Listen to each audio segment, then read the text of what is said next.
My relationship with death has always been a funny one. I think about this mysterious temptress death often. While I can't deny I'm afraid of the cruel mistress death's cold embrace, I'm mainly afraid because I'm a little bitch and I hate pain. If you ask me how I'd want to die, it would be something like Tyrion Lannister said. How would you like to die, Tyrion, son of Tywin?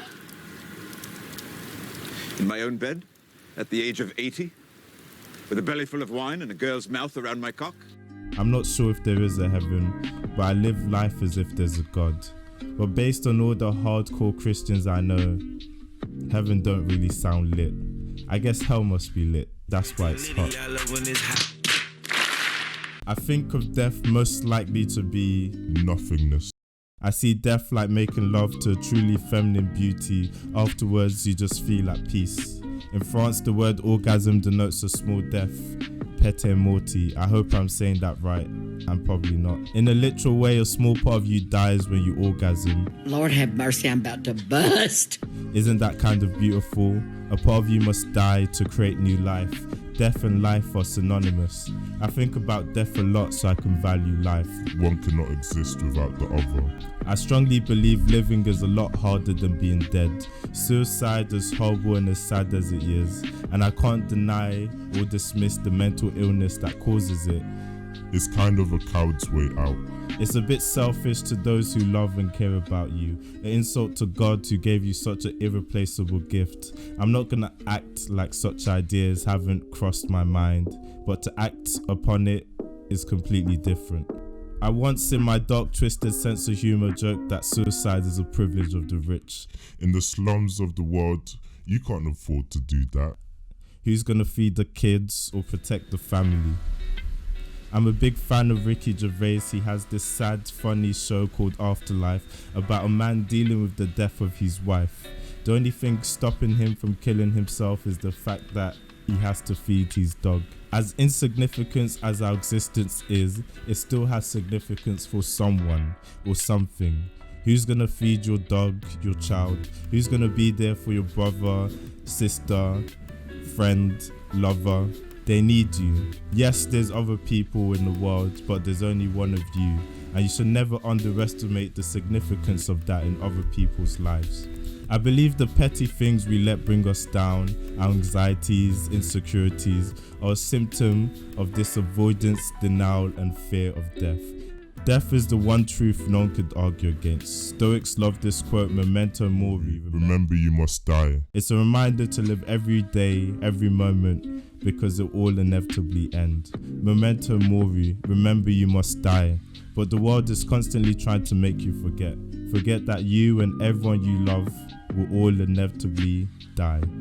It's sad, but doesn't make it less true. Sorry.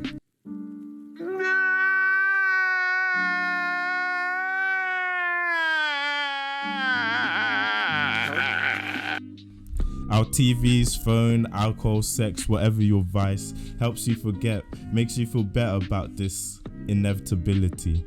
Like your granddad would say, back in my days, it was a lot harder. He's right. The further back in the days, the harder it was. Death was everywhere. You'd have barrels of dead people go past your home regularly. Living to 50 was a miracle because people would literally die of anything. Kings shacked themselves to death. Death was a very big part of people's lives. So much so, the old nursery songs are made to laugh at death.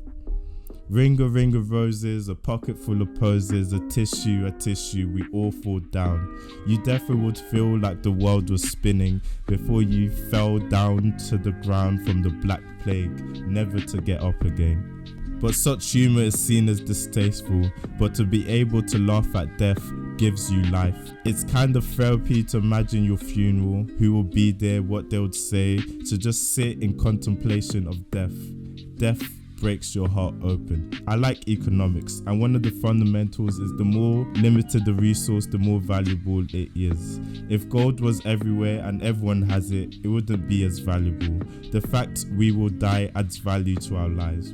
The fact we have a limited time with our friends and family and our lover is what makes it valuable. To quote Todd May, an influence for the show The Good Place, the fact that we die is what makes what we do and who we do it with matter. When you orgasm, you have a small death. When you die, you have a bigger death.